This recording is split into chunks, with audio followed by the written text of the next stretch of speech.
我最感興趣嘅科目就係 positive psychology 嘅。其實我哋係能夠學習一個積極嘅心態去應對呢啲生命中嘅苦難嘅，我覺得係非常有意義嘅。咁喺課程入邊，我哋都會學好多嘅呢啲專業嘅 theory 啊，去解釋返點解我哋要咁樣 positive 去生活。大家好，我叫 Lilin。咁我之前就喺 HKMU 咧讀心理學嘅高級文憑。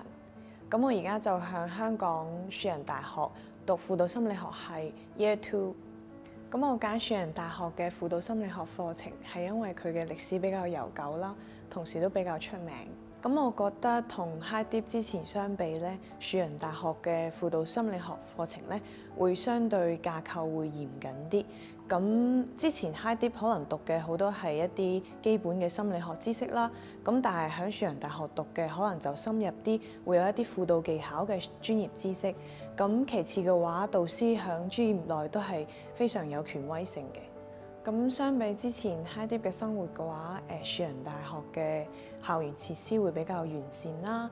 咁除咗有基本嘅圖書館啊，同埋一啲common area 課學生去做練習啊。咁其次嘅話都係呢個宿舍生活啦。咁樹仁大學嘅宿舍咧，定期會舉辦一啲活動啦，咁樣才藝 show 啊，或者係一啲工作坊啊，呢啲都係 for 你嘅科生活，大家可以一齊玩嘅，咁可以識到好多新嘅朋友。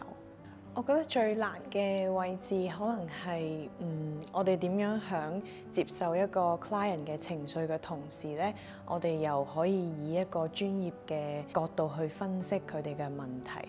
因為好多時候我哋睇事情嘅時候咧，會投入咗自己嘅觀點啊，或者係自己以往嘅經歷啊，去看待事情。咁其實呢個就非常唔利於心理輔導嘅進行啦，所以我哋要克制呢種主觀嘅角度去分析，同時我哋又以一個客觀嘅角度去提出意見。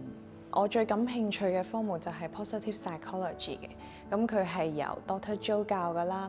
咁課堂上面佢會用好多遊戲啊，令到課堂氛圍好輕鬆又幽默之餘，但係又教到呢啲 positive psychology 嘅 theory。喺學呢堂課之前咧，其實我覺得人生命入邊會有好多痛苦啦，咁但係學咗呢一科之後咧，其實我哋係能夠學習一個積極嘅心態去應對呢啲生命中嘅苦難嘅，我覺得係非常有意義嘅。